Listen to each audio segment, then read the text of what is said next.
At Nishtha, our commitment to guiding the avid aspirant echoes through our motto, Nishtha Dhrati Satyam. We have consistently embraced every facet essential for nurturing fervid minds in their preparatory journey. With monumental resolution, we have left no stone unturned in empowering the budding civil servants to embrace the challenges and triumphs that lies ahead. In the nurturing presence of brilliant teachers, our mind transforms into fertile soil, ready to receive the seeds of wisdom. Like sunflower turning towards the sun, we seek knowledge and understanding not merely through whispered desires, but through active engagement and incessant efforts. These teachers mold our characters, stressing the importance of hard work, wisdom, and perseverance. Their valuable lessons echo in our mind forever, pushing us to transcend success with zeal and passion in our hearts. With these words, we introduce to you our guest of honor, Mr. Awadh Ojha sir, whose presence has infused the atmosphere with a charismatic brilliance, filling our surroundings with inspiration and wisdom. In this august moment, we would like to invite our principal, Dr. Rama ma'am, convener, Dr. Prabhanshu Ojha sir and Awadh Ojha sir to illuminate the holy lamp, symbolizing the light of knowledge, unity and auspicious beginnings.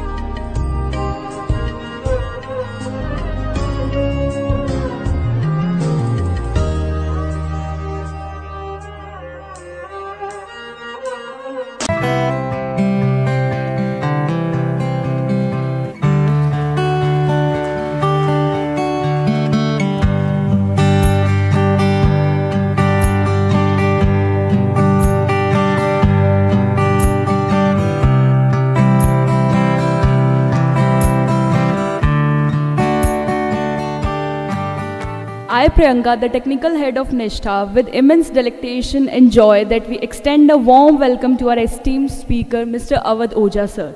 Popularly known as Dronacharya of UPSC, he is highly distinguished UPSC CSE educator and mentor who has transformed the lives of countless aspirants through his wealth of knowledge and ingenious teaching methodology.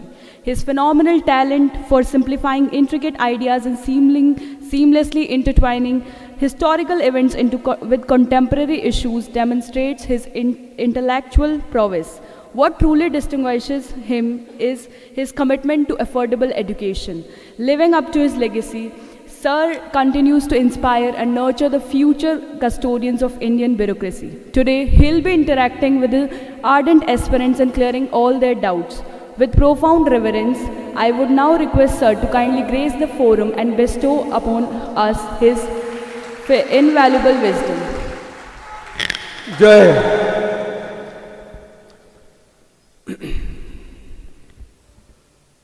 Respected Principal Ma'am and all the faculty members here, plus my dear friends. सबसे पहले तो मैं इस college administration को बहुत बहुत धन्यवाद देना चाहता हूँ। बड़ा सपना था कि दिल्ली यूनिवर्सिटी के कॉलेजों में पढ़ा जाए, पढ़ तो नहीं पाए, लेकिन आज बोलने आए इस बात की बहुत बड़ी खुशी है।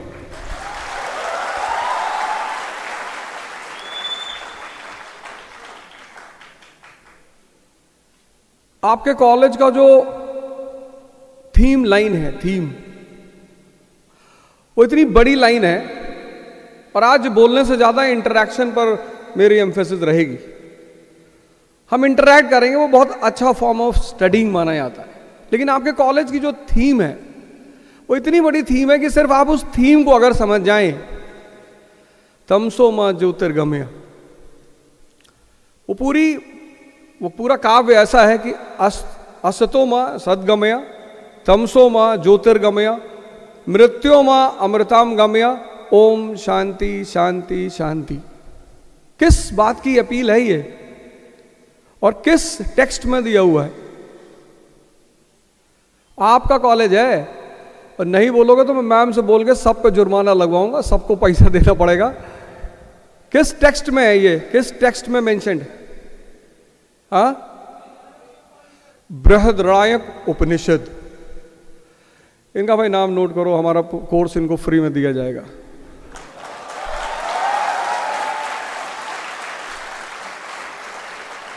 भैया कॉलेज की इज्जत बचाई उस आदमी ने। पर्सनली हर आदमी थैंक यू बोलेगा उस आदमी को।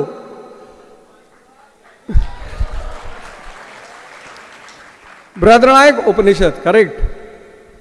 असत्य से सत्य की तरफ, अंधकार से ज्योति की तरफ और मृत्यु से अमृत की तरफ, ऐसा कहा गया है।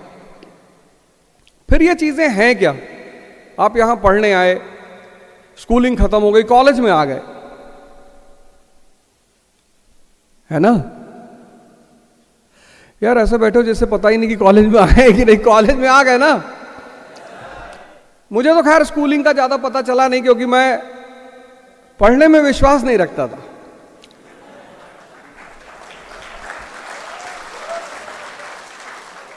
और उसकी वजह मेरे पिताजी हैं। मुझसे कहते थे यार मैं बहुत ज्यादा तो जानता नहीं, मतलब इतना ईमानदार फादर होना भी बहुत बड़ी बात होती। तो उन्होंने मुझसे कहा कि बेटा देखो मैं बहुत ज्यादा पढ़ा लिखा तो हूं नहीं, और ना मुझे बहुत ज्यादा कुछ जीवन में पता है, लेकिन मुझे एक बात बड़ी अच्छे से पता है कि पढ़कर कोई राजा नहीं हुआ। अरे मैंने कहा ऐसे क्यों कह रहे हो, क्यों भड़का रहे हो हमको, क्या चाहते हो? नहीं, बोले मैं कुछ बड़ी सारी कहानियां मैंने सुन रखी हैं। पता नहीं कहां से उन्होंने न्यूटन की कहानी सुन रखी थी। बाद में मैंने उसको क्रॉस चेक किया तो बड़ी अच्छी कहानी थी वो, कि न्यूटन को अपने स्कूल में 30 से ज्यादा मार्क्स कभी मिले नहीं। 50 में नहीं, 100 में। और फाइनली न्यूटन को स्कूल से भगा दिया गया। और जिस व्यक्ति को स्कूल से भगा दिया गया, आज पूरी दुनिया में ज्यादातर लोग उस व्यक्ति पे पीएचडी कर रहे हैं। आपने कभी इस बात पे गौर किया कि जिस आदमी को स्कूल से भगा दिया गया, निकाला नहीं गया, मैंने शब्द का चयन जो मैं कर रहा हूं उस पर ध्यान देना, मैंने ये नहीं कहा स्कूल से निकाला गया, स्कूल से भगा दिया कि भागो यहां से, हटो। उस आदमी पर ज्यादातर लोग दुनिया में पीएचडी कर रहे हैं। ऐसा क्यों हुआ? ऐसा क्या डेवलपमेंट हुई उस आदमी के जीवन में कि न्यूटन्स लॉ, और उन लॉज का तो कोई मुकाबला है ही नहीं। A body at rest will be at rest, a body in motion will be in motion, until and unless any external force is applied। ये लॉ अनचेंजेबल है। कितना प्यारा लॉ है। 3 दे के गया था वो, 4th मैंने दिया है। उस नाम पे मैं एक प्रोग्राम भी शुरू कर रहा हूं, 4th law, direction leads to destination. Education जो है, एजुकेशन के 4 पिलर्स हैं, 4। इतनी बड़ी चीज एजुकेशन, डॉक्टर अंबेडकर ने तो इतना बड़ा स्टेटमेंट ही दे डाला, education is the milk of tigers, one who consumes starts roaring. Sudhanshu Trivedi ji को देखो, कहीं भी खड़े होते हैं, कोई बोलने की हिम्मत नहीं करता उनके सामने। Reason? Education. 39 years of age, 39 years of age, एक आदमी राउंड टेबल कॉन्फ्रेंस अटेंड करता है लंदन में। कौन बैठा हुआ है? ब्रिटेन का प्राइम मिनिस्टर रैमसे मैकडोनाल्ड। मतलब जो देश हमारा मालिक है उसका प्रधानमंत्री बैठा हुआ है, रैमसे मैकडोनाल्ड। उस देश का राजा बैठा हुआ है, जॉर्ज सेकंड। और वो जो मीटिंग चल रही है, राउंड टेबल कॉन्फ्रेंस, उसमें से एक 39 ईयर का आदमी खड़ा हो जाता है एंड ही स्टार्ट्स स्पीकिंग। उस मीटिंग में, जिस मीटिंग में भारत के राजा महाराजा बैठे हुए हैं, इंटेलेक्चुअल्स बैठे हुए हैं, एक से एक लोग बैठे हुए हैं, पर बोलने में, अब आप लोग यहां खड़े होकर बोल रहे थे, कोशिश किया करिए कुछ भी लिख के करिए, यू आर इन कॉलेज। अरे खड़े होकर दहाड़ो यार ऐसे, 1-2 बार गलत होगा, हूटिंग हो जाएगी, सीटी बजाएंगे लोग, तभी तो सीखोगे। तुमको तो इतना इज्जत का डर लगता है जैसे मुगल फैमिली से हो।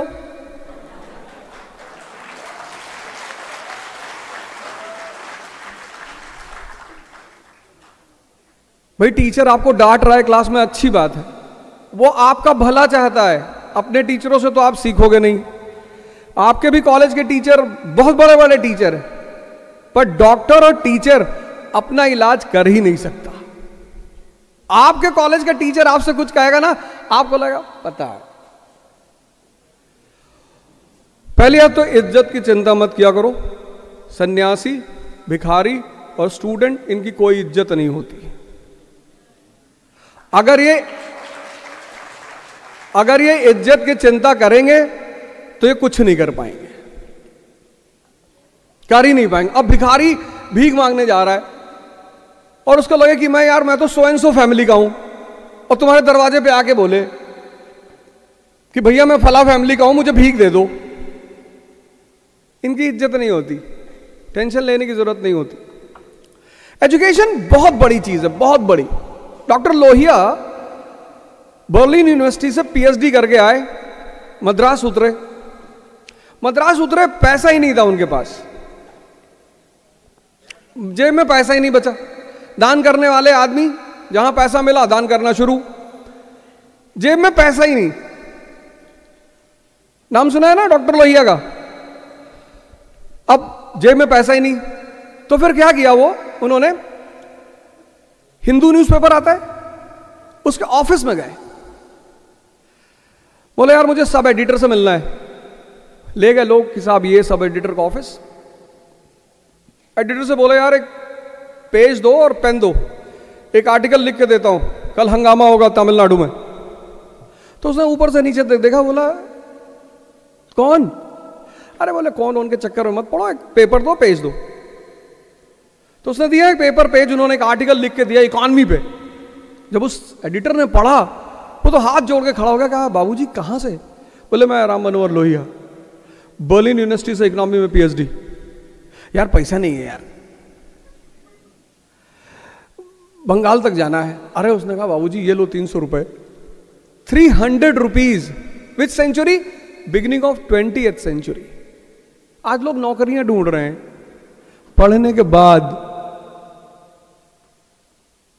नौकरियों को तो तुम्हें ढूंढना चाहिए कि कहां हो तुम।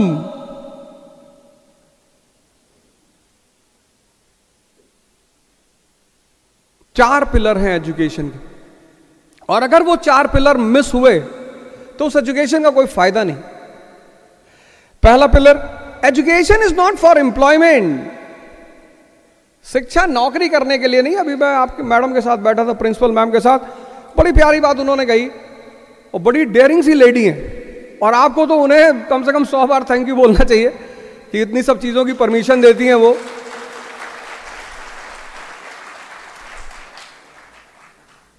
मतलब इन एक्स्ट्रा करिकुलर एक्टिविटीज की प्रिंसिपल परमिशन दे, वो बहुत बड़ी बात होती। तो डॉक्टर अपने घर में किसी दूसरे सर्जन को बुलाए,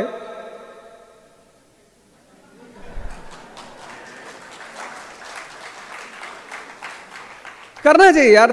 थैंक यू बड़ी प्यारी सी चीज है और बहुत कुछ बदलती है।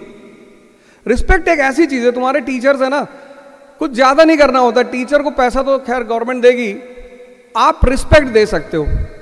और रिस्पेक्ट एक ऐसी चीज है टीचर के लिए कि अगर उसे 10% पढ़ाना होगा तो उस दिन क्लास में वो कम से कम 70% पढ़ाएगा। और रिस्पेक्ट देने में किसी को कोई पैसा नहीं लगता, देनी ही चाहिए, उससे आपका बड़प्पन ही होता है। तो education is not for employment, पहली चीज। तो फिर एजुकेशन है किस लिए? Education without curiosity is dead. मतलब अगर आप पढ़ाई कर रहे हो और आपको जानना ही नहीं है क्यों पढ़ रहे हैं। आज मैं आपको 4 पिलर बता के जा रहा हूं। 4 पिलर आप अपने जीवन में लगा के आज से देखो, 1 साल बाद your life will completely change. आप आईएएस की तैयारी करना चाहते हो, बहुत अच्छी बात है, पर आईएएस से भी बड़ी चीज है टीचिंग प्रोफेशन। सबसे बड़ी चीज, टीचर्स, डॉक्टर्स, ये सब बहुत बड़े फोरम पे आते हैं, लेकिन चूंकि लोग अब शौकिया नहीं पढ़ाते,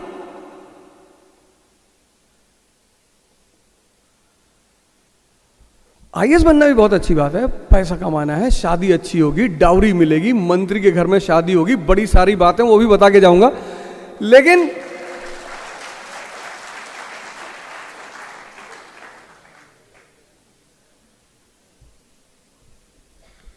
curiosity, education without curiosity is dead. आपने पढ़ा कि साहब भारत के संविधान में फंडामेंटल राइट्स है। कहां से लिया? तो भाई अमेरिका के संविधान से लिया, क्योंकि उनके संविधान में भी फंडामेंटल राइट्स लिखा हुआ है। अब आपने इसको पढ़ लिया, बात खत्म हो गई। आपने ये सोचने की कोशिश नहीं की कि यार ये फंडामेंटल राइट का मुद्दा उठा कब होगा और क्यों उठा।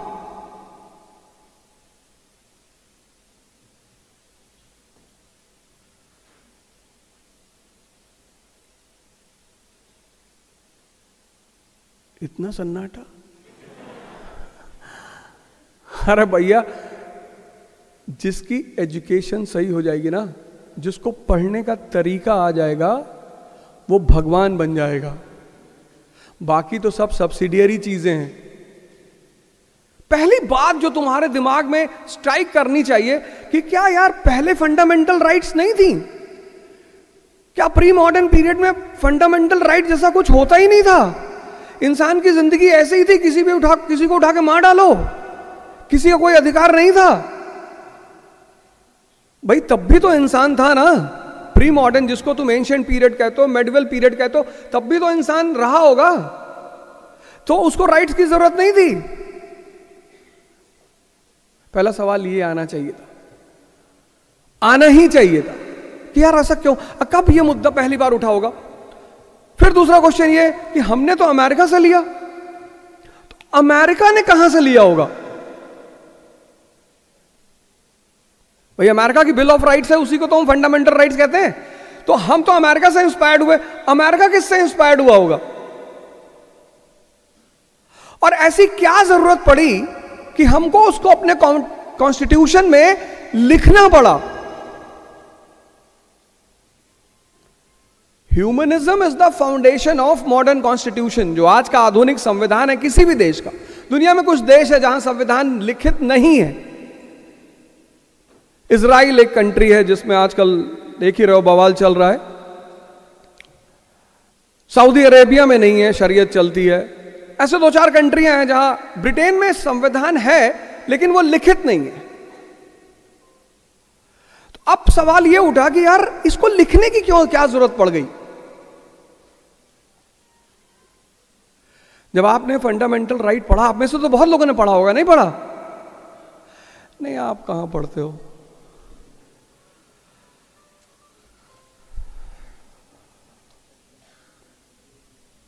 पढ़ना एक बहुत मजेदार चीज है। जब मुझे समझ में आया जीवन में, मेरे फादर ने कभी मुझे पढ़ने के लिए नहीं मारा, माता जी ने मारा। और माता जी कहती थी पढ़ोगे नहीं तो तुम्हारी शादी नहीं होगी। मैं सोचता था यार पढ़ाई का शादी से क्या लेना देना है। फिर मैं एक लड़की लेके भाग गया, शादी कर ली।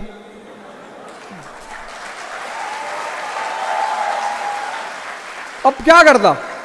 किसी को तो प्रूफ करना था कि भैया तुम्हारा सिद्धांत गलत है, ये न्यूटन का नियम नहीं है। मेरी मां ने कहा अब तो तुमने परिवार की नाग ही कटा डाली। मैंने कहा लो फिर बवाल कर रही हो, पहले कह रही थी कि पढ़ोगे तो नहीं शादी नहीं होगी, उसको गलत सिद्ध किया कि नहीं? इस पे तुम्हें मेरी तारीफ करनी चाहिए थी। अरे भैया परिवार भैया इज्जत ही खत्म हो गई। अरे मैंने कहा कौन से हम फैमिली से,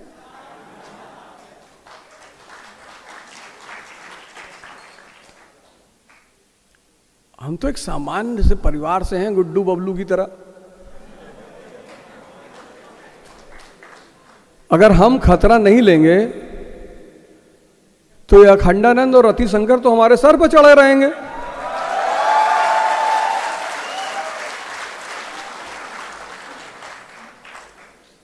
ऐसे तो कितने मुन्ना पैदा हो जाएंगे जिनकी औकात हो जाएगी किसी के भी घर में घुस जाएं और वकील के सामने उसकी फाइल फाड़ दें। और एक 15 किलो का आदमी इतनी बड़ी चाकू निकाल के कह रहा है कि नॉट गिल्टी चाहिए वकील साहब। अरे भैया, जब तुम देश को संविधान के बजाय चाकू के बल पे चलाओगे तो प्रूफ तो करना ही पड़ेगा ना। घर वाले, मेरे पिताजी ने मुझे बहुत अप्रिशिएट किया, बोले बहुत शानदार, जबरदस्त।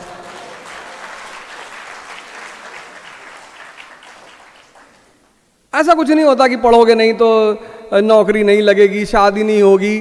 और नौकरी करनी ही क्यों है? कभी मूड आया कर लिया। नौकरी ऐसा भी नहीं करनी है, मन में आए कर लिया। फिर बॉस से झगड़ा कर लिया, फिर दौड़ा लिया उसको, फिर वो भी न्यूज़पेपर में आया कि अपने मालिक को दौड़ाए, बदतमीजी किए, बदतमीजी ही करते हैं। कितने बड़े बड़े नियम बनते चले जा रहे हैं। इस देश ने किसी की नौकरी थोड़ी की कभी। वो तो मैकाले आया तो उसने कहा कि नौकरी, एम्प्लॉयमेंट, लिविंग। इस देश का सबसे ज्यादा एम्फेसिस था ज्ञान पे। वो कहता था पावर मतलब नॉलेज। जो आज का स्टूडेंट लॉबी है ना, उसको ने जो सबसे पहली चीज डिस्कार्ड की है वो है क्यूरियोसिटी। इतनी बड़ी क्लास, इतनी बड़ी, अगर मैं अभी पूछूं कि यार फंडामेंटल राइट का मुद्दा सबसे पहले किस देश में उठा,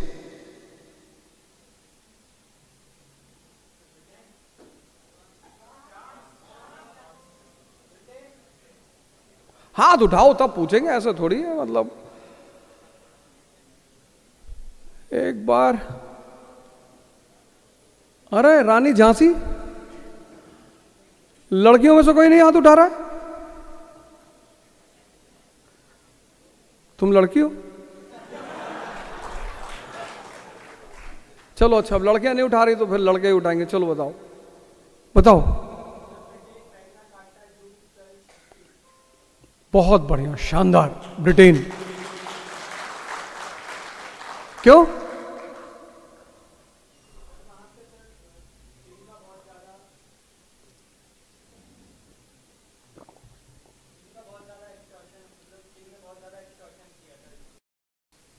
एक्सटॉर्शन का मुद्दा नहीं था,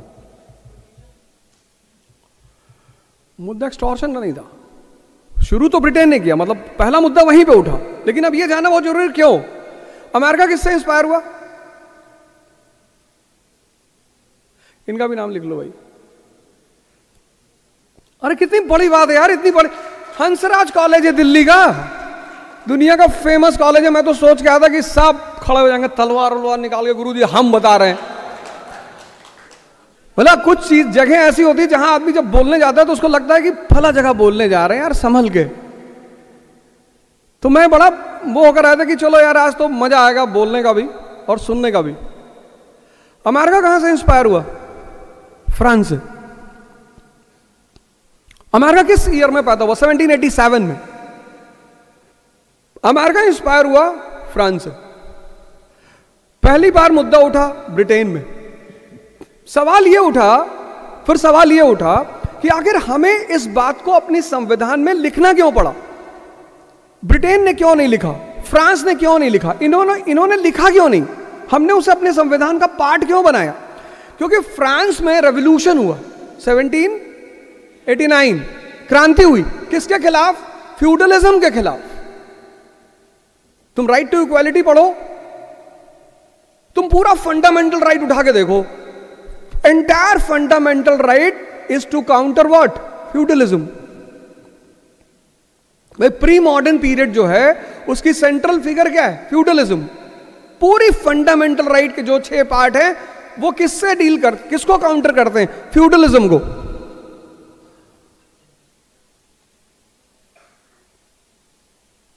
नहीं बात समझ में आई? बात समझ में आ रही ना? राइट टू इक्वालिटी 14 से 18 सारे जो आर्टिकल्स हैं किसको बेस करके बने हुए हैं? फ्यूडलिज्म को। आज अफगानिस्तान में सबसे ज्यादा प्रिविलेज किसके पास है? रूलिंग क्लास के पास। आम आदमी के पास प्रिविलेज है? नहीं है। आज वुमन की कंडीशन देखो अफगानिस्तान में, और आज वुमन की कंडीशन देखो यूनाइटेड स्टेट्स ऑफ अमेरिका में। दोनों जगह फर्क है। चलो अमेरिका हटाओ, टर्की मुस्लिम कंट्री है। क्यूरियोसिटी। अगर तुम पढ़ाई कर रहे हो बिना क्यूरियोसिटी के, क्योंकि ये तुम्हारा कॉलेज का टाइम है, अभी तुम अच्छी पढ़ाई कर सकते। और पढ़ाई का सबसे प्यारा तरीका किताबों के बाद, जो आज लगभग सब जगह खत्म होता जा रहा है, किताब तो बेसिक सोर्स है इंफॉर्मेशन का, लेकिन जो पढ़ने का बेहतरीन तरीका है वो है ग्रुप डिस्कशन। जो आज की जनरेशन जिस पे अटेंशन ही नहीं देती, उसको पास होना है, उसको टॉप करना है, उसको गोल्ड मेडल लाना है, फिर उसको नौकरी निकालनी, आईएएस बनना है। Curiosity, without curiosity education is dead.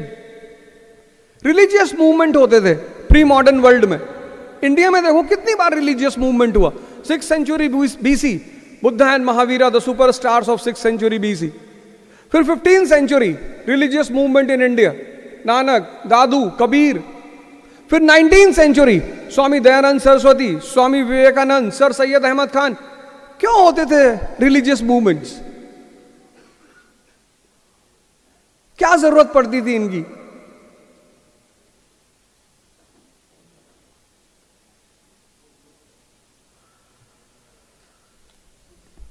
बोलो।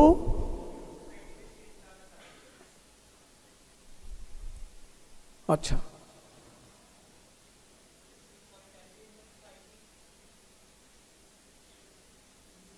हाँ, यस, बताओ सबसे लास्ट में। Yes,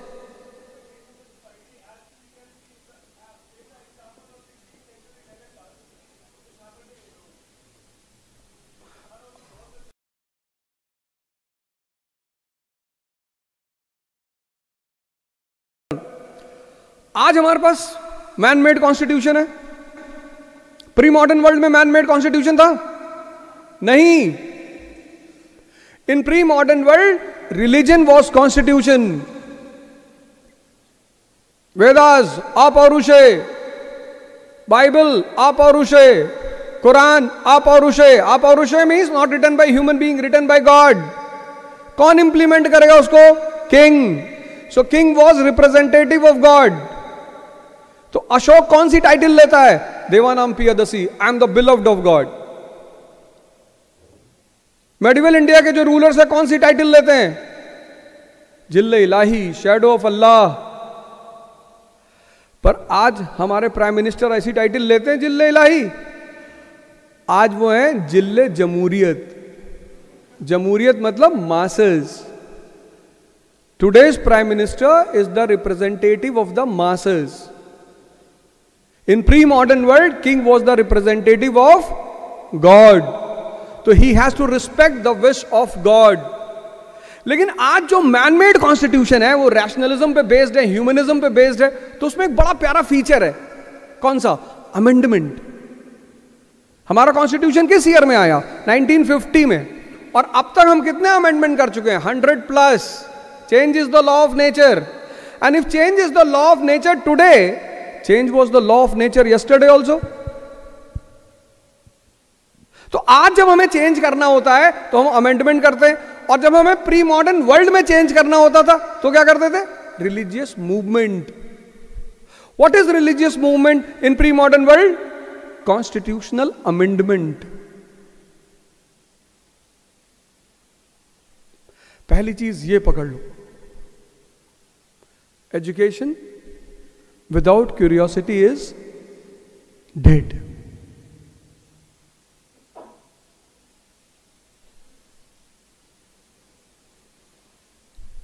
Education without curiosity। तुम्हें कभी कभी कहानियां सुनते हो, इतनी बड़ी बड़ी कहानियां सुनते हो।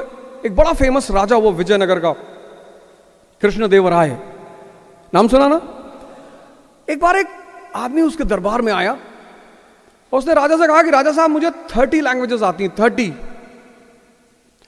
और मैं 30 लैंग्वेज पर इतना मेरा कमांड है कि मैं कोई भी लैंग्वेज बोलूं, तुम्हारे पूरे दरबार में कोई ये नहीं बता सकता कि मेरा ओरिजिनल लैंग्वेज कौन सी है,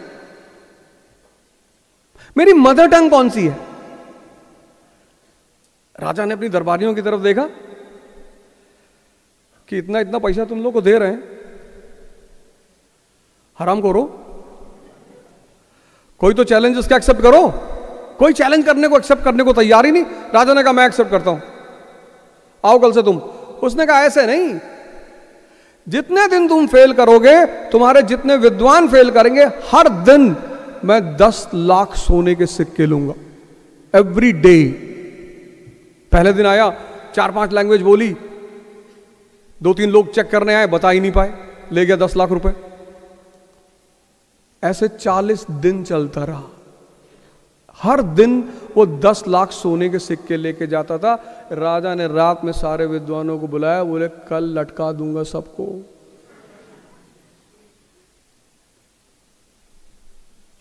तो राजा कृष्णदेव राय के दरबार में एक बड़ा इंपॉर्टेंट पात्र है कहानियों में, तेनालीराम। तेनालीराम ने कहा कि सरकार, कल हम आएंगे सरकार। अभी तक ही आपके सारे प्लेयर खेल रहे थे, opener, phasor, first down, second down, कल हम खेलेंगे। तेनालीराम आए, उसने बोलना शुरू किया, 10-12 लैंग्वेज बोली। तेनालीराम ने कहा तुम एक काम करो, तुम दरबार के बाहर निकलो, वहां बताएंगे। तो ऐसी सीढ़ियां थी मंच से नीचे आने का। तो जैसे वो सीढ़ियों पे पहुंचा, तेनालीराम ने उसे धक्का दे दिया, और धक्का दिया, वो गिरा। गिरते उसने गाली दी, और जैसे उसने गाली दी, बोले यही है तुम्हारी मदर टंग, असली टंग तुम्हारी यही है। क्योंकि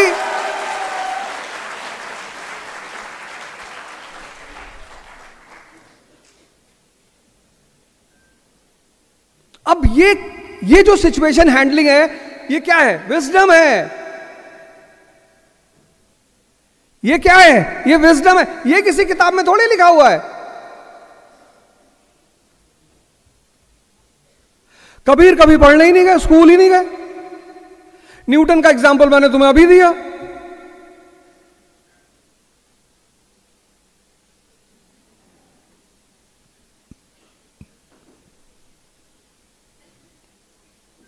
क्यूरियोसिटी। एजुकेशन का जो दूसरा पिलर है वो है vision. Education without vision is paralytic. मतलब अगर तुम पढ़ रहे हो और वो तुम्हारे अंदर विजन नहीं पैदा कर रही है।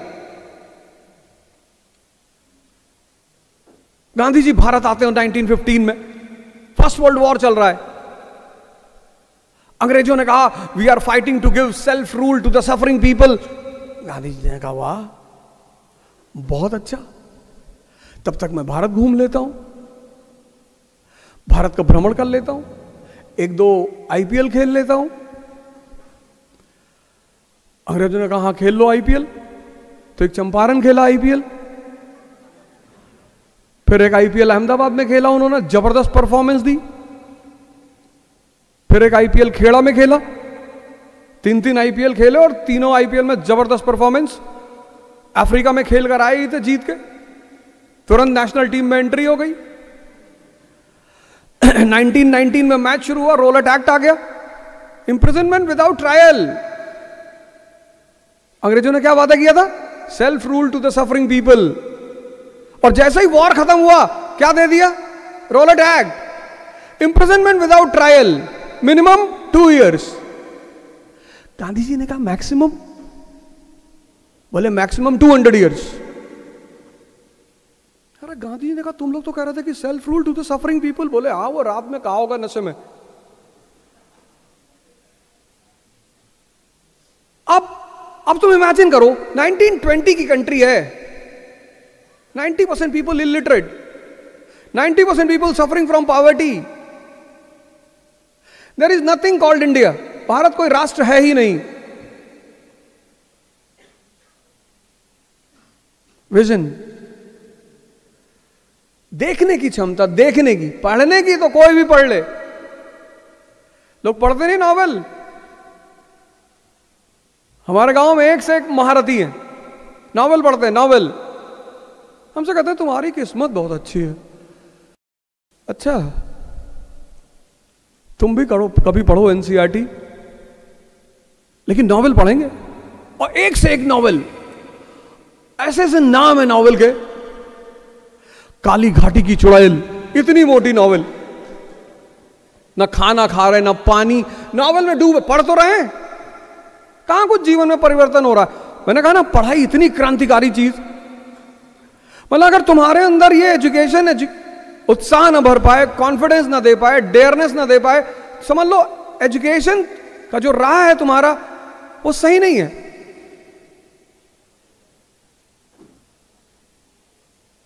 नाइनटीन 20 की कंट्री इंडिया है ही नहीं। There is nothing called India as a nation. 90% people illiterate, 90% suffering from poverty. Mass movement करना है, मास मूवमेंट, लोगों को बाहर बुलाना है। भारत के वॉइसरॉय ने ब्रिटिश पार्लियामेंट को लिख के दिया कि सरकार चिंता ना करो, गांधी जी कुछ नहीं कर पाएंगे। आज तो भारत में गांधी जी को लोग पता नहीं किन वजहों से जानते हैं, अपनी अपनी वजहों से जानते हैं। भैया गांधी जी, भैया 70 साल की उम्र में भैया 2 लड़की के कंधे पे हाथ रख के चलते थे भैया।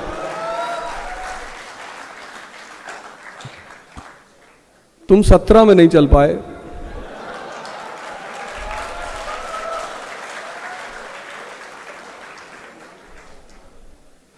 तुम गांधी जी पे बस यही पता तुमको गांधी जी के बारे में। अल्बर्ट आइंस्टीन जिस आदमी की तारीफ करता है, मतलब तुम्हारी तारीफ कौन करता है दुनिया में, ये बहुत माने रखता है। किसने तुम्हें अप्रिशिएट किया और किसने तुम्हें गाली दी, दोनों माने रखता है। केस देखो कितना क्रिटिकल केस है, नेशन है ही नहीं। भारत का वॉइसरॉय लिख रहा है कि साहब टेंशन मत लेना साहब, कुछ नहीं कर पाएगा ये आदमी। एक आदमी इस आदमी के बुलाने पर बाहर नहीं आएगा, लेकिन उस आदमी के पास एक विजन था, उसके देखने की क्षमता बहुत अच्छी थी, उसको कुछ बातें क्लियर थी, स्पष्ट। इस दुनिया में कुछ सूत्र हैं जो कभी टूटेंगे ही नहीं, और उनमें से ये सबसे बड़ा सूत्र है, there are no permanent friends, no permanent enemies, only permanent interest.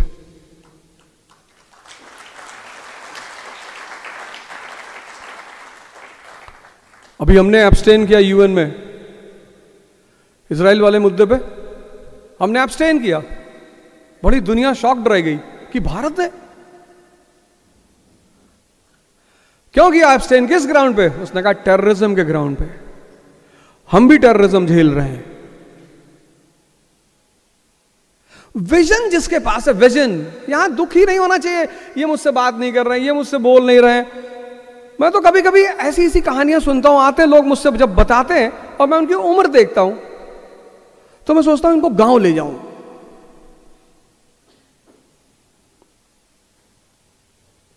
पेड़ में बांध के और कम से कम 4 दिन डंडा उठा के, वो एक आता ना बेहया वाला डंडा, उससे कुछ टूटता नहीं है, फटता है।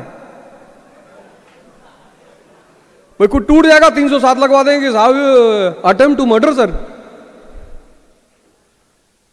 कई बार ऐसा हुआ, कई बार तो ऐसा हुआ कि पेरेंट्स लेके चले आए कुछ मुद्दों पे, छोटे छोटे मुद्दों पे, साहब इसको नींद नहीं आ रही, तो पैदल चले आओ दिल्ली से आगरा तक, मेहनत करोगे तभी तो नींद आएगी।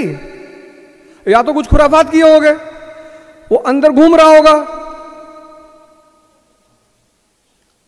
फ्रांस का एक बहुत बड़ा साइकोलॉजिस्ट हुआ इमाइल कुए, वो लोगों को सिर्फ ध्यान करा के ठीक कर देता था और बड़ी बड़ी बीमारियां ठीक करता था।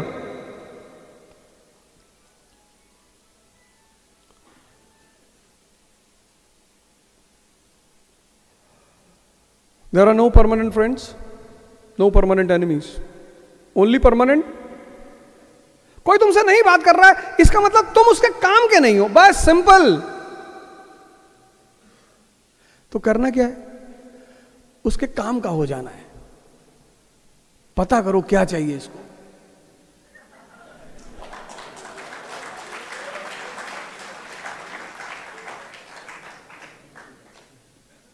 नाइनटीन 14 में तिलक जेल से निकले, बाल गंगाधर तिलक। कांग्रेस ने कहा एंट्री नहीं है, कांग्रेस ने कहा तुमको कांग्रेस में नहीं आने देंगे। फिरोज शाह मेहता जिंदा थे, गोपाल कृष्ण गोखले जिंदा थे, और फिरोज शाह मेहता के मुंह पे जूता लगा था सूरत में। वो तो और गुस्से में थे कि तुमको आने नहीं देंगे किसी भी कीमत पे, you will not be allowed the entry in Congress. एक्सट्रीमिस्टों ने तिलक से कहा कि बाबूजी अब क्या होगा? अरे बोले तुम बैठो आराम से, हम बताते हैं क्या करना है। तो उन्होंने एक मूवमेंट शुरू किया, HRL, home rule league. Congress under the control of moderates was a dead organisation, mass support था ही नहीं। कांग्रेस के पास मास सपोर्ट था ही नहीं। कांग्रेस को क्या चाहिए था? मास सपोर्ट। तिलक को क्या चाहिए थी? कांग्रेस। जैसे ही तिलक ने शुरू किया HRL, होम रूल लीग, और हजारों लोगों को मोबिलाइज किया, this was the message to Congress की I am still the mass mobiliser in this country, mass मेरे पास है। उसका परिणाम क्या हुआ? Lucknow Congress of 1916, unity between moderates and extremist. Visionary बनाएगी एजुकेशन तुम्हें, तुम सिर्फ IAS बनने के चक्कर में पड़े हो। वो कह रही भैया मैं तुमको विजनरी बनाऊंगी, विजनरी, विजन दूंगी तुम्हें। इंटरेस्ट, हर आदमी, भगवान भी तुमको बुलाएगा, बस भगवान का इंटरेस्ट पता कर लो। जिसके काम के हो जाओगे उसके दिल के राजा हो जाओगे।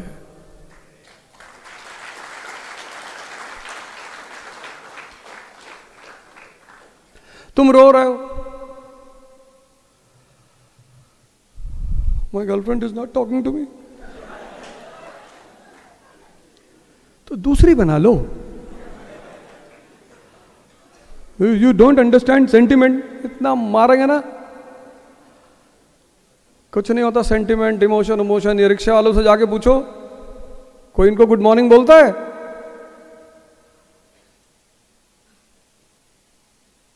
जिनके घर में मिठाइयां फेंकने की स्थिति में होंगी वही दिवाली में इनको डिब्बे उठा के देंगे बुला के, भैया ये मिठाई खा लेना, सड़ गई है, मेरे बच्चे खा नहीं पा रहे थे।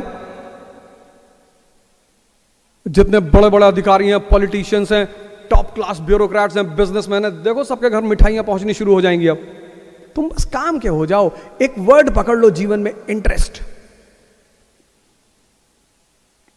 तो नॉलेज का पहला पिलर क्या है? क्यूरियोसिटी। नॉलेज का दूसरा पिलर है विजन। नॉलेज का तीसरा pillar, knowledge without curiosity is dead, knowledge without vision is paralytic, knowledge without rationalism. Knowledge का तीसरा पिलर रैशनलिज्म। तुम कोई चीज करते हो तो तुम उसका प्रॉपर रीजन जानते हो कि इसको मैं क्यों कर रहा हूं। ये देखो ज्योति, हम सारे प्रोग्राम यहीं से शुरू करते हैं, भारत की संस्कृति है ये, तमसो मा ज्योतिर्गमय, अंधकार से रोशनी की तरफ ले चलो। रैशनैलिटी,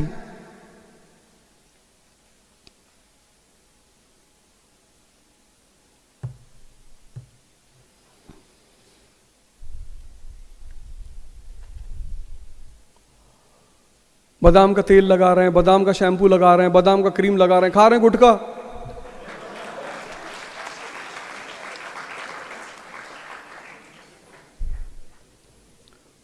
क्या कर रहे हो? 3rd ईयर में है? अच्छा 3rd ईयर में हो, कुछ भी।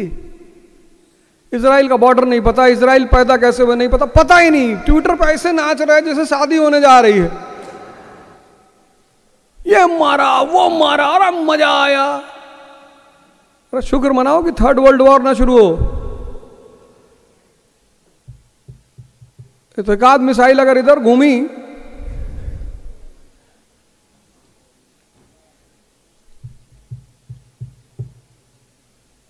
कोई है इस क्लास में जो बता दे इजराइल की जन्म की कहानी कहां से शुरू हुई?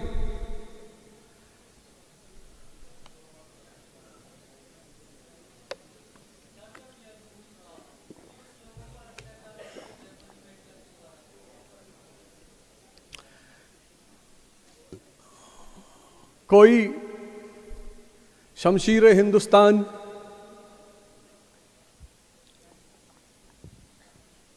हाँ भाई बताओ, खड़े हो जाओ। पहला क्या? ब्रिटेन।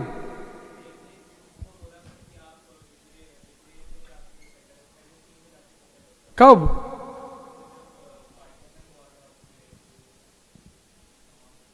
अरे नहीं बेटा, हाँ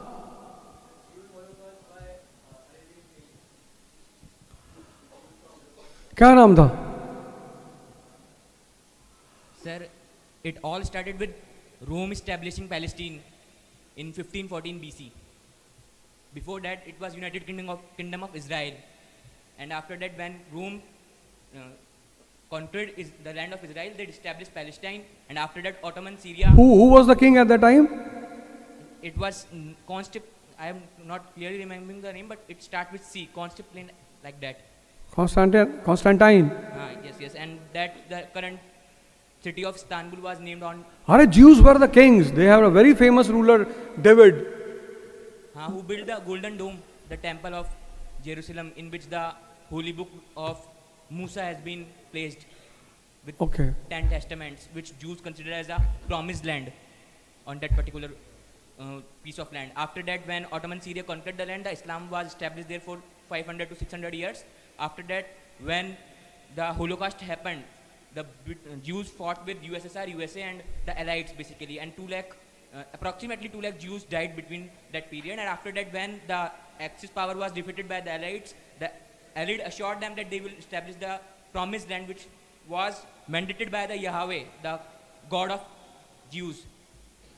They established Israel and they divided. कहाँ पढ़े हो इसको ये बताओ? By the video of Vikas Divikirti sir. The concept talks video 4.5 hours long. तुम्हें जब भी इजराइल के बारे में पढ़ना हो, एक बड़ी प्यारी किताब है, बहुत प्यारी। देखो हमेशा ठीक है, वो तो खैर अच्छा ही बताएंगे। जब भी तुम्हें कोई भी चीज पढ़नी हो ना, books are the best source, वो भी पब्लिकेशन देख के किताबें लेना। प्यारी, सबसे प्यारी किताब इजराइल पे, the concise history of Middle East by Christopher Catherwood. है तो यहूदी लेकिन अनबायस्ड है यहूदी, है तो यहूदी। अब हम क्या करते हैं, अपनी प्रेजेंट डिमांड को सैंक्टिफाई करने के लिए उसको एंशिएंट से जोड़ते हैं। जैसे अखंड भारत का कॉन्सेप्ट है, तो हम वो सैंक्टिफाई करने के लिए ऐसा करते हैं, हम सब करते हैं, पूरी दुनिया करती। 4 डेट्स याद रखो बस। और जो बर्थ ऑफ इजराइल है उसका एक टॉपिक है ईस्टर्न क्वेश्चन। ये एक टॉपिक है, पूरा नाम ही है वर्ल्ड हिस्ट्री में, पूर्वी प्रश्न, ईस्टर्न क्वेश्चन। ये जो इजराइल का इलाका है जिसको तुम आज देख रहे हो, सुइस कैनाल का इलाका, ये हार्टलैंड था the trade between west and east.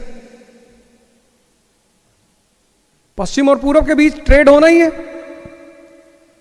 तो ये हार्टलैंड था। हार्टलैंड, हार्ट मतलब जिसका इस पर कब्जा, सबसे पहले रोमन्स का,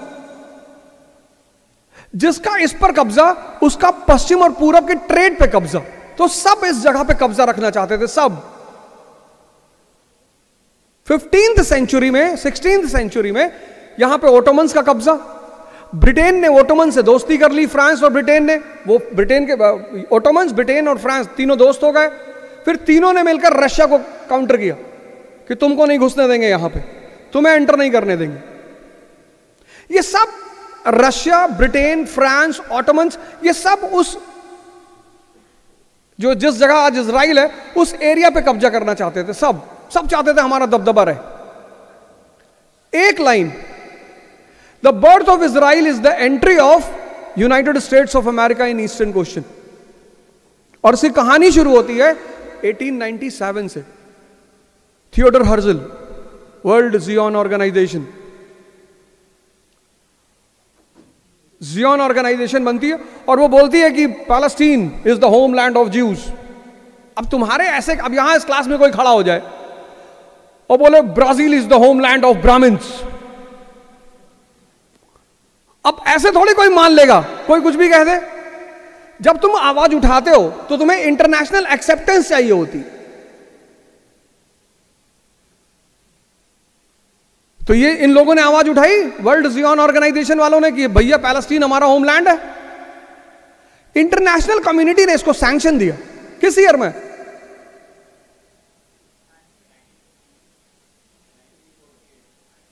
1917, बेल्फोर डिक्लेरेशन।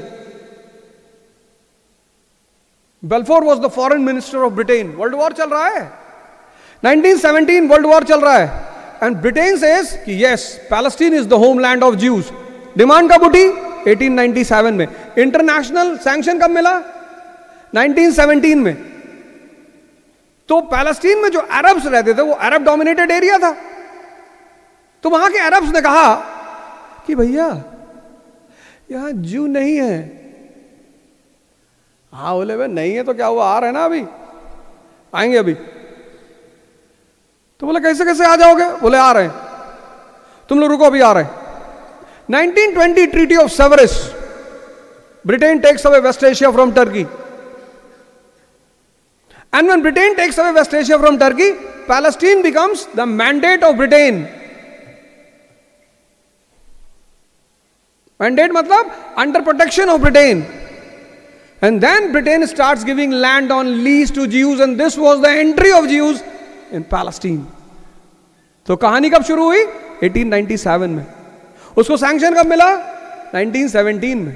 ज्यूज की एंट्री कहां से शुरू हुई? 1920 ट्रीटी ऑफ सेवरिस। फिर हिटलर आ गया। बहुत भाई, जो लोग जहां बसे होते हैं वहां नहीं छोड़ना चाहते हैं। आदमी मजबूरी में अपना घर छोड़ता है। अगर हमारा यूपी में 5,000 करोड़ का बिजनेस होता तो हम कभी दिल्ली में सेटल होते? कभी नहीं होते। अरे 50 करोड़ का होता तो नहीं होते। तो ये हुआ कि भाई ज्यूज वहां जाएंगे कैसे? 34 Hitler comes into power in Germany और inflow of Jews increases in Palestine. Rationalism,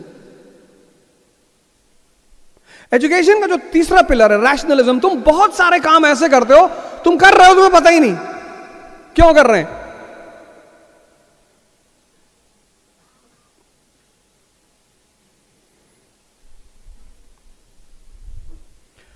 कितने लोग हनुमान चालीसा पढ़ते हैं क्लास में?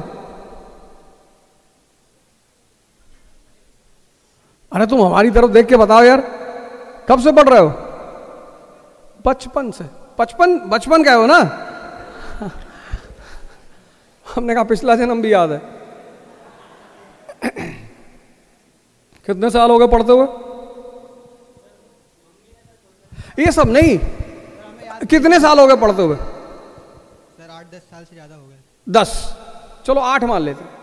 5 सर 8 मान ले। 8 साल। एक साल में मान लो 300 दिन तुमने पढ़ा ही होगा, 65 दिन छोड़ दिया होगा। नहीं सर, हर दिन पढ़े। हर दिन पढ़े तो 2400 बार तो पढ़ ही गए होगे कम से कम। 2400 टाइम्स। हाँ? अष्ट सिद्ध नवनिधि के दाता। क्या है आठों सिद्धियां?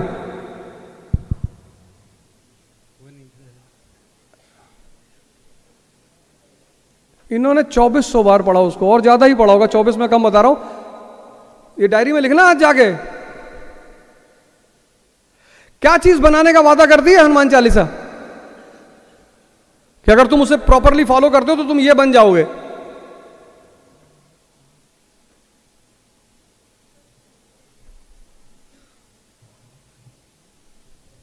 कोई बात नहीं, कोई बात नहीं, बैठो। ऐसे मैं भी था यार, टेंशन लेने की जरूरत नहीं है। हमें भी किसी ने बताया होगा।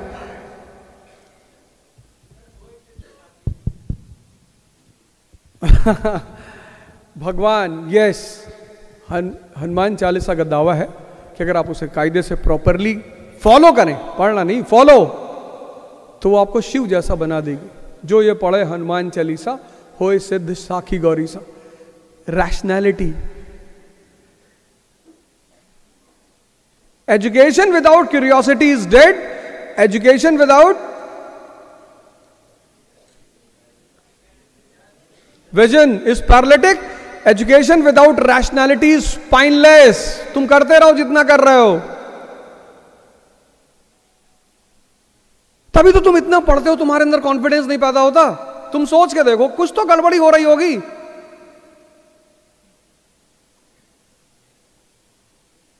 कुछ तो गलत कहीं हो रहा होगा। और ना एजुकेशन, मैंने अभी कहा ना, 39 years of age, doctor B.R. Ambedkar, first round table conference, George second, king of England. यहां लोग एक कांस्टेबल के सामने नहीं बोल पाते डर के मारे। वो 39 इयर्स का यंग मैन ब्रिटेन के राजा जॉर्ज सेकंड, ब्रिटेन के प्राइम मिनिस्टर मैकडोनल्ड के सामने खड़ा होकर बोल रहा है, वाई? एजुकेशन। फैक्ट रख रहा है वो आदमी, एविडेंसेस, किताबें बता रहा है।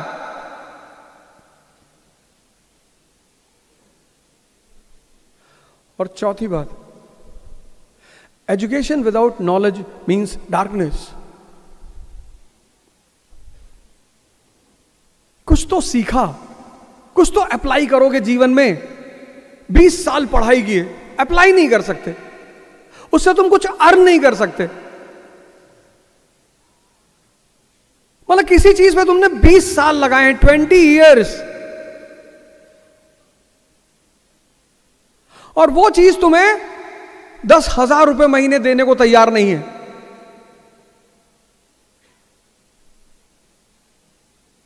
Can you imagine? मतलब 20 साल, 2 साल नर्सरी केजी और 12 साल उधर, 14 साल तो उधर ही चले गए स्कूल में।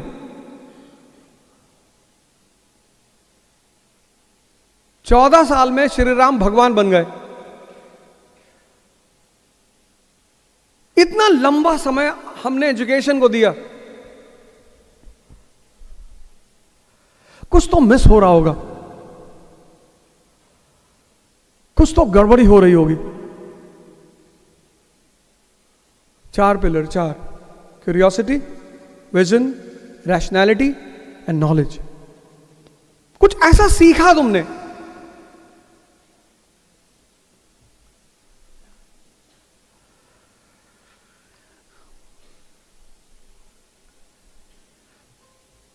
यूएस में मेरा एक दोस्त है, वो भी पढ़ाते ही हैं। तुमसे बोला यार यहां आओगे बहुत पैसा खर्चा होगा, हमने कोई बात नहीं तुमसे ले लेंगे। कहा हम नहीं देंगे। अरे हमने कहा हम तुम्हारी 2-4 क्लास ले लेंगे यार। You won't be able to take class here in US. कहा है क्यों? You we study in a different way. अरे मैंने कहा पागल।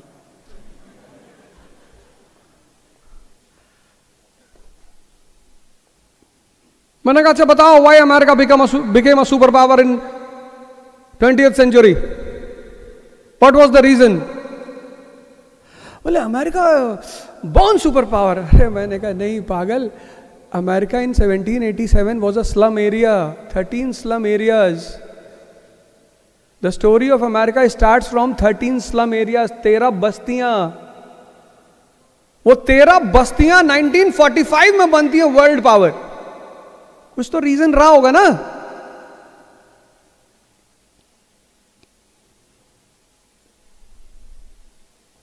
बोले टेक्नोलॉजिकल डेवलपमेंट अमेरिका ने बहुत किया। मैंने कहा ब्रिटेन, जर्मनी तो जब से पैदा हुआ 1781, उसका एक ही इंटेंशन है, टेक्नोलॉजी। आदमी किसी भी कार में बैठे चले, उसका ड्रीम है मर्सिडीज में बैठने का। और मर्सिडीज जर्मन टेक्नोलॉजी है।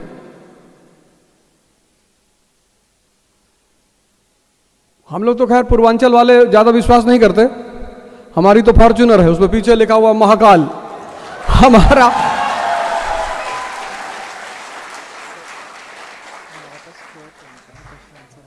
बस ठीक है।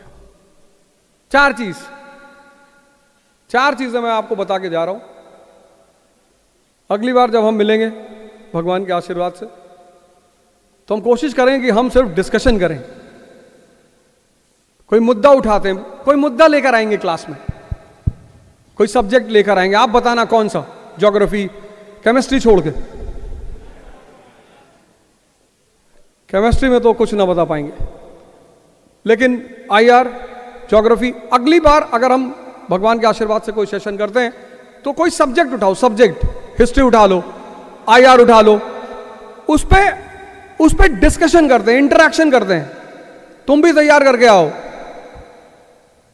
और ये 4 चीजें मुझसे ले आओ: क्यूरियोसिटी, विजन, रियलिटी और नॉलेज।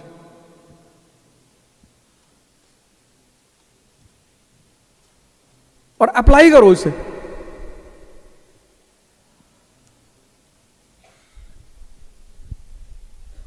चूंकि समय की एक सीमा है, एक्चुअली टीचर के साथ दिक्कत ये होती है कि वो आधे घंटे बाद बोलना शुरू करता है, और खासकर हमारे यहाँ तो क्लासेस होती हैं 3-3 घंटे की, 4-4 घंटे की। आपके यहाँ एक क्लास 45 मिनट्स की होती कॉलेजेस में, हमारे यहाँ 4 घंटे। तो 1 घंटे बाद हमें फील होता है कि आप धीरे धीरे मोमेंटम बनने वाला है, लेकिन फिर भी हम समय की सीमा को ध्यान में रखेंगे।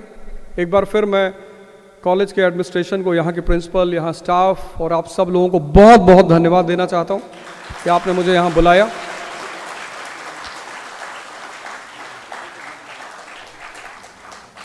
तो अगला जब भी कोई सेशन करेंगे तो एक UPSC, core UPSC based session करेंगे कि क्या होती है यूपीएससी और उसका क्या करेंगे, और एक कोई सब्जेक्ट उठाएंगे, उस पर इंटरेक्शन करेंगे, आईआर या जो भी होगा।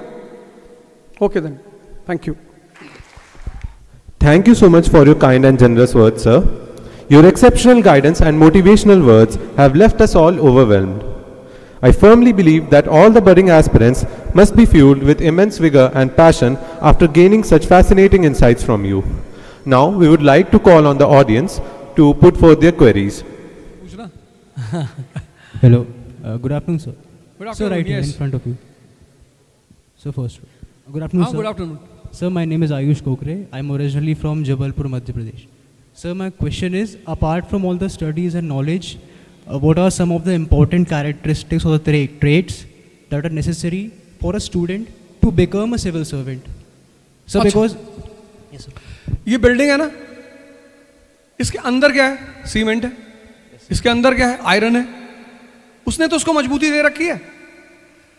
Competition is a game of knowledge come personality. तुम अगर अंदर से ताकतवर हो तो तुम कंपटीशन में बहुत आराम से खेलोगे, क्योंकि competition means stress every day. मतलब हर दिन तुम्हें 8 घंटे पढ़ना ही पढ़ना है। तो अपार्ट फ्रॉम स्टडीज 2 चीज पे ध्यान दो, एक योग पे और एक ध्यान पे, so that you should be strong mentally and physically. तो तुम्हारी पर्सनालिटी स्ट्रांग होती चली जाएगी, वो तुम्हें बहुत मदद करेगी।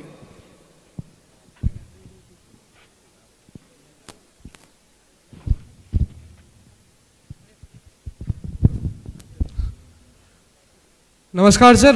नमस्कार सर, आपकी मिमिक्री करना चाहता हूँ। अरे बिल्कुल करो यार, क्या बात है। और एक सवाल भी है। हाँ, एकदम सवाल करो। और जीवन में अगर तुम्हें आगे बढ़ना है, क्या बात है।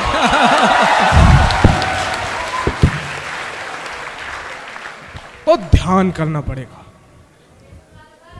आज का युवा परेशान है। तुम्हें भगवान बनने की ताकत है, तुम परेशान हो।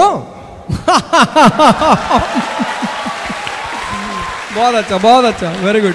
Good morning, sir. My name is Rishabh Tiwari. I am from Gopalganj district of Bihar. Sir, I am feeling very grateful to have the opportunity to ask the question to you. Sir, many great people says that as society become literate, people become inclusive and moderate. But why this is not the case in India? Why radicalization is raging in our society, sir? What is your view? WhatsApp university, WhatsApp मुसलमान की जनसंख्या बढ़ रही है। अच्छा, कब्जा कर लेगा देश पे 2050 में। 57 देश मिलकर इजराइल को तो हैंडल नहीं कर पा रहे हैं। पॉपुलेशन से क्या होता है? जंगल में बहुत सारे जानवरों की बहुत पॉपुलेशन है, पर वो जंगल के राजा थोड़ी हैं।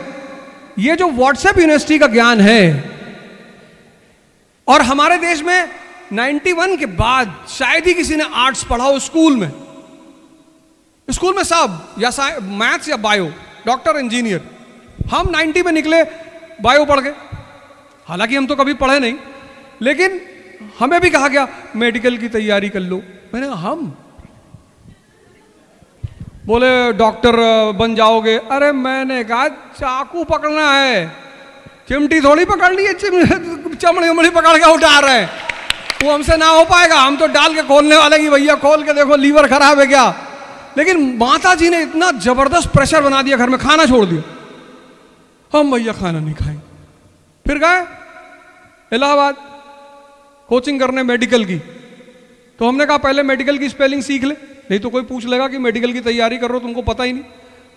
फिर एक टीचर आया, बोला हम बॉटनी की क्लास लेंगे। हमने कहा ये कौन सी क्लास है, हमें तो बायोलॉजी पता था।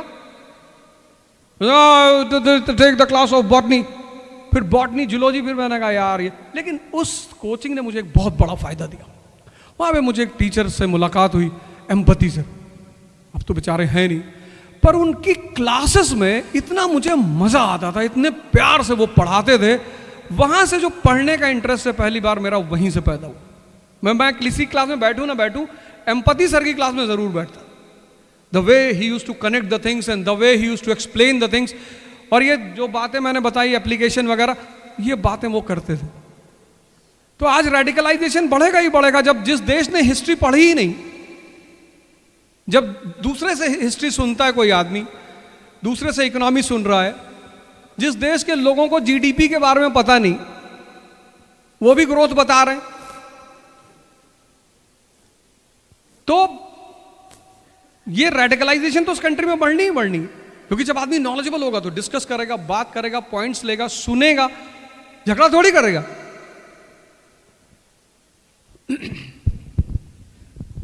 नमस्कार सर। सर मेरा नाम शुभम सैनी, मैं राजस्थान से हूँ। सर आपका एक स्टेटमेंट है कि व्यक्ति को जीवन में कुछ करे ना करे लेकिन जिम, लाइब्रेरी और मंदिर जरूर जाना चाहिए। सर एक बार इस स्टेटमेंट के बारे में क्लियर बताना। देखो, शक्ति बढ़ाना, इस जीवन में लोग शक्ति की पूजा करते हैं। शक्ति यानी भगवान। मैंने जीवन में कुछ चीजें सीखी, उसमें से एक ये चीज है कि शक्ति के सिवा किसी चीज पे ध्यान ही नहीं देना। तो शक्ति कहां से आएगी? जिम जाओगे तो बॉडी बनेगी, मंदिर जाओगे तुम्हारा स्पिरिचुअल ताकत बढ़ेगी, लाइब्रेरी जाओगे तुम्हारा ज्ञान बढ़ेगा। तो ये तीनों चीजें तुम्हें कुछ ना कुछ दे ही रही हैं। इसलिए मैं कहता हूं कि आप 3 जगह जाओ। आपका नहीं पढ़ने का मन है, आप जिम चले आओ, 4 घंटे वहां रहो, बॉडी वॉडी बना लिया, बस में खड़े हो, कोई टिकट ही नहीं मांग रहा है, समझ जाएगा यार स्पोर्ट्स कोटे का आदमी होगा। पढ़ लिए तुम इतनी ज्यादा, कहीं भी खड़े हो गए, लगे बोलने, सब सर झुका के बैठे हुए, जी जी भैया, जी भैया, जी भैया। अच्छा, हमारे एक नेताजी हैं यूपी में, उन्होंने हमको फोन किया, बोले सिक्किम कहाँ है अवध? हम कहें सिक्किम जो है वो वेनेजुएला और उधर क्या कंट्री में नहीं है? हमने कंट्री में नहीं है। कहीं हमको लग रहा था। फिर रात में फोन किया, उठाए नहीं, समझ गया बवाल हो गया है। फिर मैसेज किया कि सारा संबंध खत्म, दोबारा मैं तुमसे कभी बात नहीं करूंगा। तुमको बता दिए सिक्किम साउथ अमेरिका में है। हमने कहा अगर लाइब्रेरी में बैठ गए होते तो तुमको मुझे फोन नहीं करना पड़ता। और ये मासूम जनता बेचारी, इसको पता नहीं कि तुमके पास सिक्किम, पता नहीं तुम किसी का सिक क्या दूर करोगे। तो 3 जगह युवा को जाना ही चाहिए। पार्क में भी जाना चाहिए कभी कभी। हेलो हेलो, प्रणाम सर, जय हिंद। सर मेरा नाम दीपक यादव है, मैं आजमगढ़ से हूँ, यूपी, और हंसराज और निष्ठा का एक मेंबर हूँ। सर मेरा प्रश्न ये है कि सर जैसा कि मैंने सुना है कि आपका सर लव मैरिज हुआ था, तो तो सर आप पढ़ाई लिखाई और रिलेशनशिप को जो है कैसे मैनेज किए थे?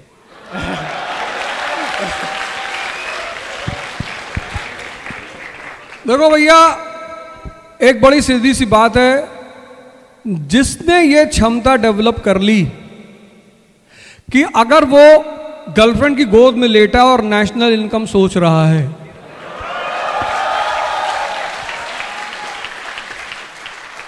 तुम्हारे दिमाग में घुस के कोई थोड़ी देख रहा है। जैसे हमसे कोई बोलता था मूवी देखने चलना है, चलो, अब वहां मूवी चल रही है, पर मेरे दिमाग में तो पूरा नेशनल मूवमेंट ही चल रहा था ना। हमें तो वहां बैठ के रिवाइजन करना था शांति से।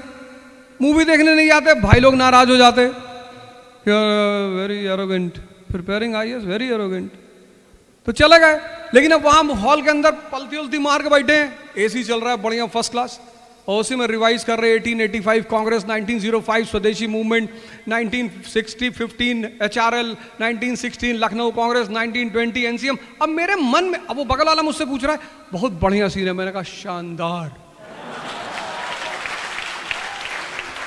जो चीज तुम्हारे दिमाग में घुस जाती है वो बाहर की दूसरी चीज पे, अब अगर पढ़ाई तुम्हारे दिमाग में है, तुम्हारा गोल तुम्हारे दिमाग में है, बाहर कोई भी खड़ा हो फर्क ही नहीं पड़ता। ये आर्ट डेवलप करनी पड़ेगी। मैनेज थोड़ी करना है, किसी को बताना थोड़ी है, नहीं तो लोग तुमसे नफरत करने लगेंगे। ठीक, खुश रहो भाई। नहीं, एक होती है क्यूरियोसिटी, एक होती है जबरदस्ती। मतलब तुम एकदम चले ही जा रहे हो कि यार रिसर्च करने पर उतर आए कि फंडामेंटल राइट शब्द कहां से आया, पहली बार किस भाषा में आया, यह भाषा कैसे पैदा हुई, तब तुम सोक्रेट्स हो जाओगे, तब तो तुम आईएएस वाले रास्ते में मत चलना। लेकिन उसके अगल बगल, जैसे तुमने मान लो कुतुब मीनार देखा, तो तुम इतना तो पता ही कर लो यार कौन सी स्टाइल में बना हुआ है, इतना तो जायज है ना। अब तुम खड़े होकर देख रहे हो, पता नहीं क्या देख रहे हो, करो बहुत बड़ा है, तो वो देखना जो है ना वो यूजलेस हो जाता है। ठीक है। नमस्ते सर। सर मैं अंकित कुमार गोरखपुर से हूँ सर। सर मेरा प्रश्न ये है कि यूपीएससी का कोचिंग कब लें, मतलब ग्रेजुएशन के टाइम या आफ्टर ग्रेजुएशन? अभी सर मैं सेकेंड ईयर में हूँ। जब पैसा रखे हो तब ले। सवाल ये नहीं कि कब ले, लेकिन सुनो मैं बताऊं तुम्हें एक बात बताऊं। देखो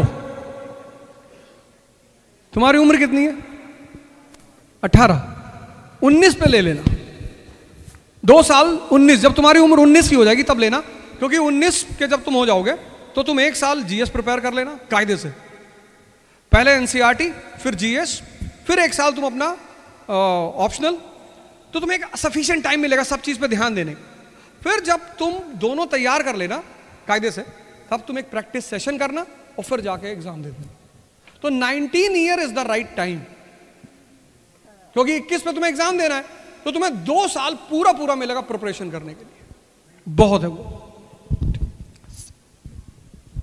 सर प्रणाम, मेरा नाम तुषार है। इधर हाँ, मेरा नाम तुषार है, मैं बनारस का रहने वाला हूँ। वाह। सर मेरा आपसे ये क्वेश्चन है, जैसे कि पिछले कुछ वर्षों में देश में धार्मिक कट्टरता इतना ज़्यादा फैल रही है, और अब तो यहाँ तक फैल रही है कि स्कूल और कॉलेजेस में धार्मिक चीज़ों को इतना ज़्यादा फैल रही है, उसको कैसे दूर कर सकते हैं और इसके पीछे क्या रीज़न है कि लोग, मतलब एक स्टूडेंट द्वारा दूसरे स्टूडेंट का ही उसमें हिंदू मुस्लिम करके उसे किया जा सकता, इसके पीछे रीज़न क्या है और इसको कैसे दूर किया? तुम किसी चीज को दूर नहीं कर सकते, तुम एग्जाम्पल बन सकते हो। तुम जिंदगी में जब तक बाहर देखोगे, लोग मिसाल कायम करते हैं, मिसाल, लोग मिसाल कायम करते हैं। तुम बाहर दूर कुछ मत करो, जो भी चीजें घट रही हैं, अब तुम सोचो महाभारत का वॉर भगवान कृष्ण तो टाल सकते थे ना, भगवान है, लेकिन वो उस वक्त की नीड है, चल रहा है। जाते हैं दुर्योधन से कहते हैं भैया 5 गांव दे दो, युद्ध नहीं होगा, कहता 5 इंच जमीन नहीं दूंगा। तुम इतने पावरफुल बन जाओ, इतना अपने ऊपर वर्कआउट करो, इस देश की सारी सत्ता तुम्हारे अंदर आ जाए और सारे धार्मिक स्थल कब्जा करके बंद कर दो। कुछ समय के लिए, ज्यादा मत करना, नहीं तो रूस वाला हाल हो जाएगा। और सीधी सी बात है यार, धर्म का जो काम है अगर वो फैलाया जाए, कन्वर्जन, इंटरनल एक्सटर्नल नहीं, तो अब तुम्हारा काम एक ही है, तुम दूसरों को कहने के बजाय, मैंने देखा जीवन में जो लोग दूसरों को समझाते हैं, भैया पढ़ लीजिए, अब जिसको तुम कह रहे हो पढ़ लीजिए, उसको मजा आने लगा क्योंकि तुम उसकी वजह से डिस्टर्ब हो रहे हो। किसी को मत समझाओ, अपनी शक्ति का विकास करो और खुद सत्ता में आओ। तो जो काम अकबर ने किया, धार्मिक कट्टरता फैल रही थी, ले गया मौलानाओं को यमुना नदी में, कहा यार तुम लोग बड़ा उल्टा सीधा बोलते, बोले साहब जी हम तो नहीं बोलते, बोले बोलते तो हो, और अंदर ले आके नाव पलट दी। सत्ता में आओ, सत्ता में और परिवर्तन करो, ठीक है, बाकी कोई दिक्कत नहीं है। गुड आफ्टरनून सर, मेरा नाम रोहित है और मैं उत्तर प्रदेश से हूँ। सर मेरा क्वेश्चन है, किसी भी किताब को पढ़ने का सही तरीका क्या है जिससे हम उससे वो समझ लें जो हमें समझाने के लिए वो लिखी गई है? बिल्कुल, जैसे अब तुम 18th सेंचुरी इंडिया पढ़ो, बिपिन चंद्रा की एनसीईआरटी है ना, तो उसमें पहला चैप्टर है 18th सेंचुरी का भारत। अब भारत 18th सेंचुरी में गुलाम बना, तो कोई गुलाम कब बनेगा? जब वो कमजोर होगा। हाँ, तो पहला चैप्टर क्या बता रहा है? कमजोरी भारत की किस स्तर पे? पॉलिटी के स्तर पे, कल्चर के स्तर पे, एजुकेशन के स्तर पे। तो जब तुम वो पहला चैप्टर उठाओ तो ऊपर लिख लो किताब का मोटिव क्या है तुम्हें बताने का, चैप्टर का मोटिव क्या है। जब सेकंड चैप्टर पे आओगे तो चैप्टर की हेडिंग ही है European penetration and British conquest of India, बस वही क्वेश्चन मार्क लगा दो कैसे। तो जब तुम पहला चैप्टर खत्म करोगे तो तुम्हें 4 चीजें पता चलेंगी 18th सेंचुरी इंडिया में। Political structure of India, educational structure, social structure, cultural structure और फिर उनकी सारे फीचर्स। तो हर किताब तुम्हें कुछ ना कुछ बता रही है। वो कोर थीम उसकी निकाल लो कि ये मुझे, जैसा मॉडर्न इंडिया है वो तुम्हें क्या बता रही है?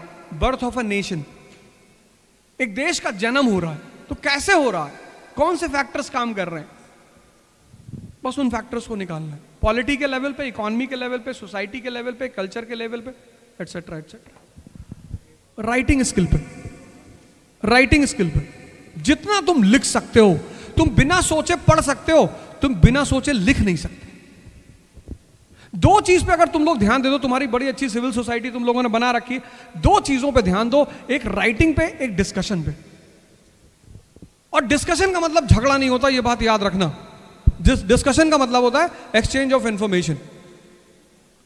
तुमने मुझसे कुछ कहा, तुमने कहा नहीं सर 1897 में वर्ल्ड जियोन ऑर्गेनाइजेशन नहीं बनी थी सर, 1894 में बनी थी। मैंने कहा अच्छा सर ये एविडेंस किताब में लिखा हुआ है, तो मुझे मानना पड़ेगा, भले मैं 25 साल से हिस्ट्री पढ़ा रहा हूं, लेकिन अगर तुमने मुझे किताब में दिखा दिया तो Awadh Ojha has to accept, because no one is bigger than the book. तो जब भी आप डिस्कशन करें, keep the ego aside, have a frame of mind that we all are exchanging the information among us and we are enhancing each other's information. तो discussion करो और लिखो, तुम्हें कहीं जाने की जरूरत ही नहीं पड़ेगी। Now we will have 2 more questions only. Good afternoon sir, myself Vishaka Ahuja from Rajasthan. Sir मेरा क्वेश्चन ये है कि करंटली मैं 3rd ईयर में हूँ और साथ में यूपीएससी की कोचिंग भी कर रही हूँ। और अब जैसे कि जानते हैं कि करोल बाग, राजेंद्र नगर में बहुत ज़्यादा क्राउड है और बहुत ज़्यादा डिप्रेसिंग माहौल है। तो हम इन राजेंद्र नगर और करोल बाग में, तो हम इन चीज़ों से कैसे कॉप अप करें और कैसे इंटरनल एग्ज़ाम सबसे कॉप अप करके हम पढ़ाई पे कंसंट्रेट करें? देखो टेम्परेचर का नियम है, temperature moves from high to low. तुम अपने ज़िंदगी में 1-2 आदमी जो हाई टेम्परेचर के लोग हैं, जैसे तुम्हारे पापा हैं, वो तुम्हें बड़ा मोटिवेट रखते होंगे, उनसे बात कर लो। टेम्परेचर के नियम पे जिंदगी को जीना, जिंदगी को टेम्परेचर के नियम के विपरीत कभी मत जीना। जैसे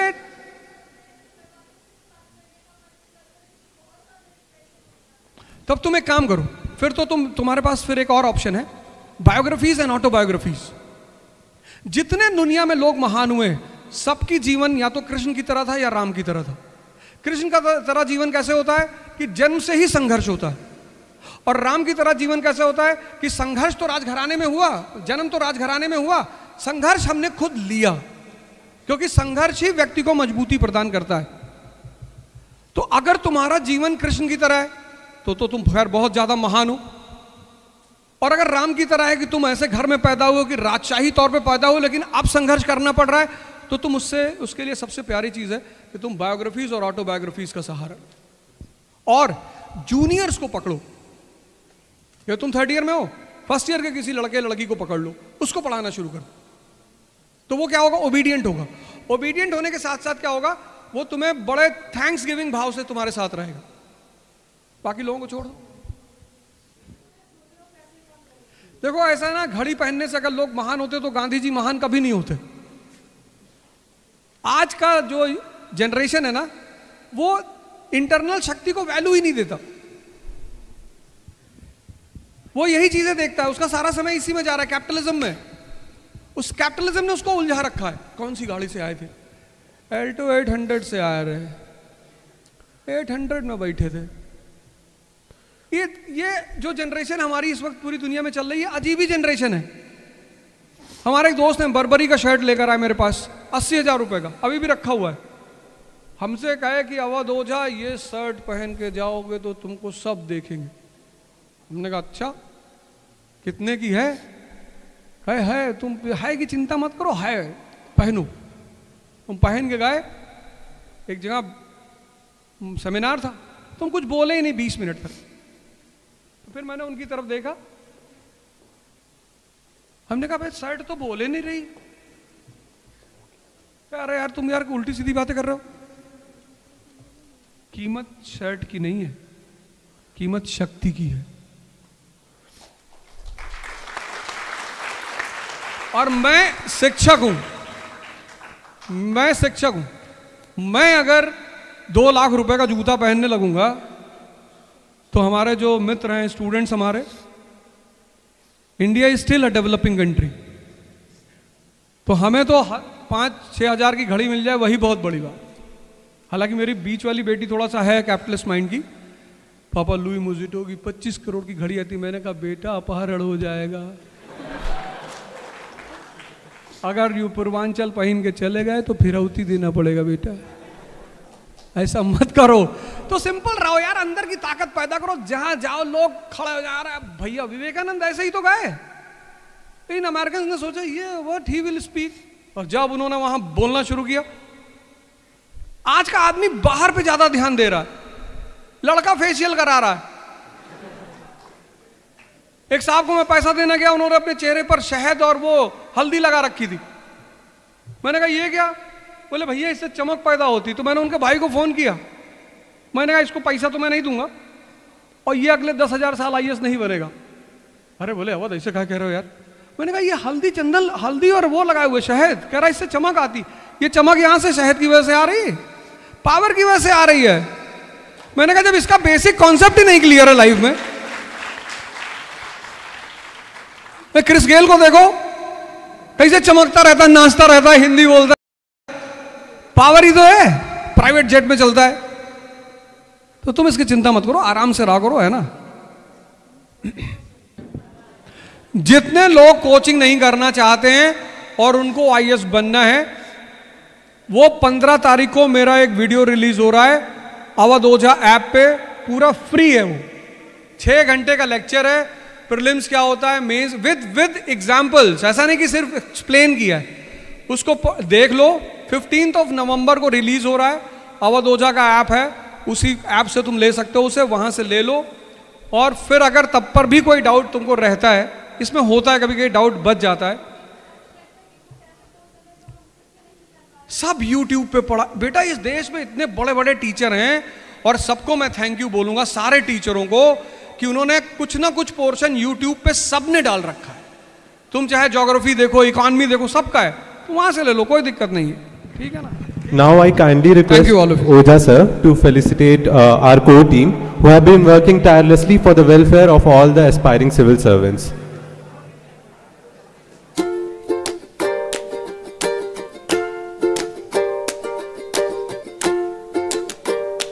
I would request the core and council team to gather up on the stage for a group photograph with Oja sir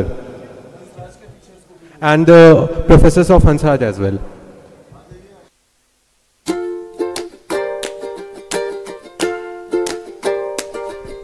A very warm and affable good afternoon to one and all present here. I'm enthralled and captivated after this enriching and enlightening session, and I hope you all enjoyed and clears your doubt with respected Awadh Oja sir. So first of all, I would like to take this opportunity to extend my heartfelt gratitude towards our honorable guest speaker for today's session, respected Awadh Oja sir. Thank you so much sir for taking out time from your busy schedule to grace the juncture of this particular event. I would also like to take a moment to express my sincere thanks to our honorable principal ma'am and our esteemed convener for their constant support and for associating themselves for all the activities of society. I would also like to thank all the audience for listening so patiently and asking their questions to make this session an interactive one. At last, I would like to extend my warmest gratitude to my team for their diligent and tireless effort behind the scene to make this event successful. At last, once again, I would like to extend my heartfelt gratitude towards sir for gracing the juncture. Thank you so much, sir. Thank you, everyone.